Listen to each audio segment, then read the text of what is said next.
Understanding the basic idea of elimination method. Elimination method basic idea ಏನಂತ ಹೇಳಿದ್ರೆ creating an equation with just one variable. ಹೇಗೆ ಮಾಡ್ತೀರಾ ಇದನ್ನ? ಇಲ್ಲಿ ಚೆಕ್ ಲಿಸ್ಟ್ ಇದೆ, ಇದನ್ನ ಉಪಯೋಗಿಸ್ಕೊಂಡು ಮಾಡೋಣ. ಬೇರೆ ಬೇರೆ ಕೇಸಸ್ ಇದೆ, ಸೊ ಒಂದೊಂದೇ ಕೇಸ್ ನೋಡ್ಕೊಂಡು ಹೋದಾಗ ನಿಮ್ಗೆ ಅರ್ಥ ಆಗುತ್ತೆ. The coefficient of the constant have same magnitude. ಮೊದಲೇ ಕೇಸು ಕೋಎಫಿಷಿಯಂಟ್ ಮತ್ತೆ ಕಾನ್ಸ್ಟೆಂಟು ಇಲ್ಲ ಅಂತ ಹೇಳಿದ್ರೆ constant one of them will have the same magnitude ಅಂತ ಹೇಳಿ. ಸೊ ಚೆಕ್ ಲಿಸ್ಟ್ ನೋಡಿ, arrange the equation in a standard form or in normal form ಅಂತ ಹೇಳಿದ್ರೆ ಎಕ್ಸ್ ವೈ ಕಾನ್ಸ್ಟೆಂಟ್ ಒಂದೇ ಸೈಡಲ್ಲಿದೆ, ಎಕ್ಸ್ ಎಸ್ ಮತ್ತೆ ವೈ ಎಲ್ ಎಚ್ ಅಲ್ಲಿ ಇದೆ, ಕಾನ್ಸ್ಟೆಂಟ್ ಆರ್ ಎಚ್ ಎಸ್ ಅಲ್ಲಿ ಇದೆ. ಸೊ ಎಲ್ಲ ಸರಿ ಇದೆ, ಇದು ತೊಂದರೆ ಇಲ್ಲ. Look at coefficient and constant magnitude and sign. ಇದನ್ನು ಅಬ್ಸರ್ವ್ ಮಾಡ್ಬೇಕಂತೆ. +3 +4 +14 +3 +1 +7. ಓಕೆ, ಅಬ್ಸರ್ವ್ ಮಾಡಿದ್ರಿ. Choose easy pair. ಯಾವುದು ಈಸಿ? 3 3 4 1 14 7. 3 3 ಈಸಿ ಆಗಿದೆ, ಯಾಕಂದ್ರೆ ಎರಡು ಒಂದೇ ಇದೆ. Take LCM between them. LCM between 3 and 3 is 3 itself, ತೊಂದರೆ ಇಲ್ಲ ಆಯ್ತಾ. LCM between 3, 3 is 3. Multiply the equation or equations to make the coefficient same. So already same ಇದೆ, ಇದನ್ನ ನಾನೇನು ಮಾಡಂಗಿಲ್ಲ.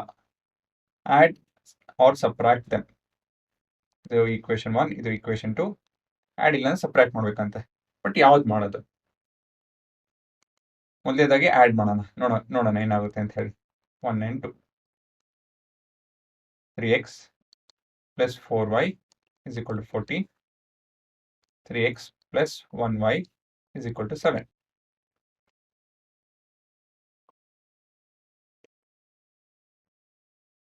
ಆ್ಯಡ್ ಮಾಡಬೇಕು ಅಂತ ಹೇಳಿದ್ರೆ ನಾವೇನು ಸೈನ್ ಚೇಂಜ್ ಮಾಡಲ್ಲ, ಸುಮ್ಮನೆ ಈ ಥರ ಆ್ಯಡ್ ಮಾಡ್ತೀವಿ. 21. ಓಕೆ, ಬಟ್ ಇಲ್ಲೇನು create an equation with just one variable ಅಂತ ಅಜೆಂಡಾ ಇದೆ. ಇದು ಇಲ್ಲಿ ಒಂದು ವೇರಿಯೇಬಲ್ ಇಲ್ಲ, ಎರಡು ವೇರಿಯೇಬಲ್ ಇನ್ನೂ ಇದೆ. ಸೊ ಇವಾಗ ಏನು ಮಾಡೋಣ? ಸಬ್ಟ್ರಾಕ್ಟ್ ಮಾಡೋಣ. ಸಬ್ಟ್ರಾಕ್ಟ್ ಮಾಡಿದಾಗ ಏನಾಗುತ್ತೆ ನೋಡೋಣ. Equation 1 minus equation 2. 3x plus 4y is equal to 14. 3x plus 1y is equal to 7. Plus ಅಲ್ವಾ? ಇದು ಕೂಡ ಪ್ಲಸ್,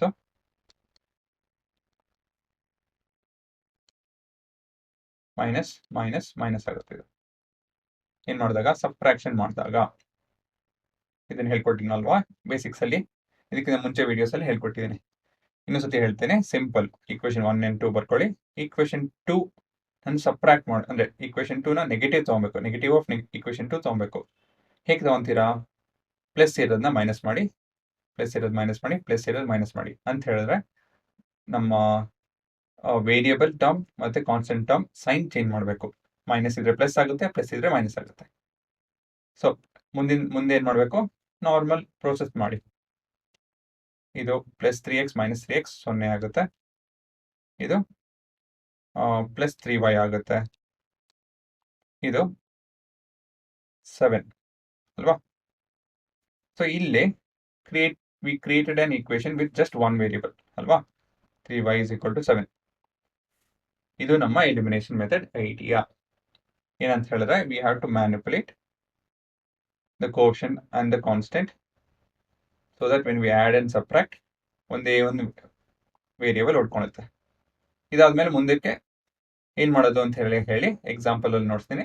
ಬಟ್ ಏನಂದ್ರೆ ಫಸ್ಟ್ ಎಲ್ಲಿ ಸಬ್ಟ್ರಾಕ್ಷನ್ ಅಡಿಷನ್ ಮಾಡಬೇಕು, ಎಲ್ಲಿ ಮಲ್ಟಿಪ್ಲಿಕೇಶನ್ ಮಾಡಬೇಕು ಅದನ್ನ ನೋಡ್ಬೇಕಾಗುತ್ತೆ ನಾವು. ಸೊ ಅದಕ್ಕೆ ಈ ಸೆಕ್ಷನ್. ಸೊ ಮತ್ತೊಂದು ಎಕ್ಸಾಂಪಲ್ ನೋಡೋಣ. ಇಲ್ಲೂ ಕೂಡ ಚೆಕ್ ಲಿಸ್ಟ್ ಬೇಕಾಗುತ್ತೆ. ಓಕೆ, ಚೆಕ್ ಲಿಸ್ಟ್ ಇದೆ. Arrange the coefficients, arrange the equation.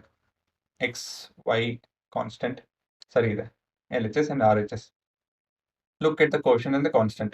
+3 -3 +4 -4 14 ಮತ್ತೆ 4. Okay. Choose the easy pair. Obviously +3 -3 easy pair. Take the L C M between them is 3 itself, ತೊಂದರೆ ಇಲ್ಲ. Multiply the equations to make the quotient same, ಇದು ಬೇಕಾಗಲ್ಲ. Add ಮತ್ತು subtract ಮಾಡಬೇಕು.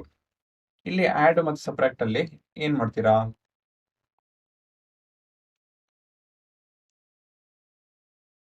ಇವಾಗ equation add ಮಾಡಿದ್ರೆ ಏನಾಗುತ್ತೆ ನೋಡಿ, 1 + 2 ಮತ್ತು ಸಬ್ಟ್ರಾಕ್ಟ್ ಕೂಡ ಮಾಡಿ, ಎರಡು ಮಾಡೋಣ.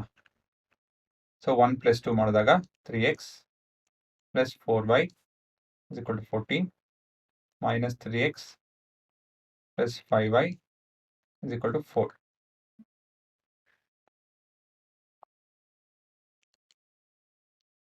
Plus 3x minus 3x cancel ಹಾಕೊಂಡು 0 ಆಗುತ್ತೆ. ಅಡಿಷನ್ ಅಲ್ವಾ, ಹಾಗಾಗಿ ನಾನು ಸೈನ್ ಚೇಂಜ್ ಮಾಡಿಲ್ಲ. Plus 9y = 18. In agenda, we have to get a equation with only one variable. ಮಾಡಿದ್ದೀವಿ. ಮುಂದಿನ ಭಾಗ ಸಬ್ಟ್ರಾಕ್ಟ್ ಮಾಡೋಣ. ಅಫ್ಕೋರ್ಸ್ ನಮ್ಮ ಅಜೆಂಡಾ ಆಯಿತು, ಬಟ್ ಏನಂತ ಹೇಳಿದ್ರೆ ಎರಡು ನೋಡ್ತಾ ಇದ್ದೀನಿ, ನಿಮಗೆ ಎಲ್ಲಿ ಏನು ಮಾಡಬೇಕು ಅಂತ ಗೊತ್ತಾಗಲಿ ಅಂತ ಹೇಳಿ, ಹೊರತು ಇನ್ನೇನಿಲ್ಲ. minus 3x + 5y = 4.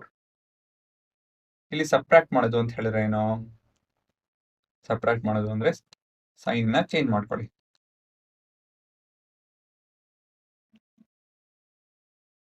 Plus 3x + 3x 6x ಆಗುತ್ತೆ, ಇದು minus 1y ಆಗುತ್ತೆ, ಇದು 10 ಆಗುತ್ತೆ. ಇದು ನಮ್ಗೆ ಸಹಾಯ ಮಾಡ್ತಾ ಇಲ್ಲ. ಸೊ ಎಲ್ಲಿ ಆ್ಯಡ್ ಮಾಡಬೇಕು, ಎಲ್ಲಿ ಸಬ್ಟ್ರಾಕ್ಟ್ ಮಾಡಬೇಕು ಅಂತ ಹೇಳಿ ಗೊತ್ತಿರಬೇಕು. ನೀವು ಅಬ್ಸರ್ವ್ ಮಾಡಿರ್ತೀರಿ ಎಷ್ಟೊತ್ತಿಗೆ. ಎಲ್ಲಿ ಆ್ಯಡ್ ಮಾಡಬೇಕು, ಕೋಎಫಿಷಿಯಂಟ್ ಅಲ್ಲಿ ಒಂದು ಪ್ಲಸ್ ಮತ್ತೊಂದು ಮೈನಸ್ ಇದ್ದು ಸೇಮ್ ಮ್ಯಾಗ್ನಿಟ್ಯೂಡ್ ಇತ್ತು ಅಂತ ಹೇಳಿದ್ರೆ ಅಲ್ಲಿ ಆ್ಯಡ್ ಮಾಡ್ಬೋದು ಅಲ್ವಾ. ಅದೇ ಕೋಎಫಿಷಿಯಂಟ್ಸ್ ಸೇಮ್ ನಂಬರ್ ಇದ್ದು ಸೇಮ್ ಸೈನು ಇದ್ದಾಗ ಅಲ್ಲಿ ಸಬ್ಟ್ರಾಕ್ಟ್ ಮಾಡಬೇಕು, ಸರಿನಾ. ಸೊ ಈ ರೀತಿಯಲ್ಲಿ ಕೆಲಸ ಮಾಡ್ಬೇಕು ನಾವು. ಮತ್ತೊಂದು ಕೇಸ್ ಇದೆ, when the coefficient and the constant have different magnitude. ಅಕಸ್ಮಾತ್ ಇಲ್ಲಿ ನೋಡ್ಬೋದು ನೀವು 2, 4, 1 ಮತ್ತು -1 ಇದೆ. ಇಲ್ಲಿ ಏನು ಮಾಡಬೇಕು, ಇಲ್ಲಿ ನಾವು LCM ತಗೊಂಡು ಮಲ್ಟಿಪ್ಲೈ ಎಲ್ಲ ಮಾಡಿ ಮಾಡಬೇಕಾಗುತ್ತೆ. ಅದು ನೆಕ್ಸ್ಟ್ ವಿಡಿಯೋದಲ್ಲಿ ನೋಡ್ತೀನಿ.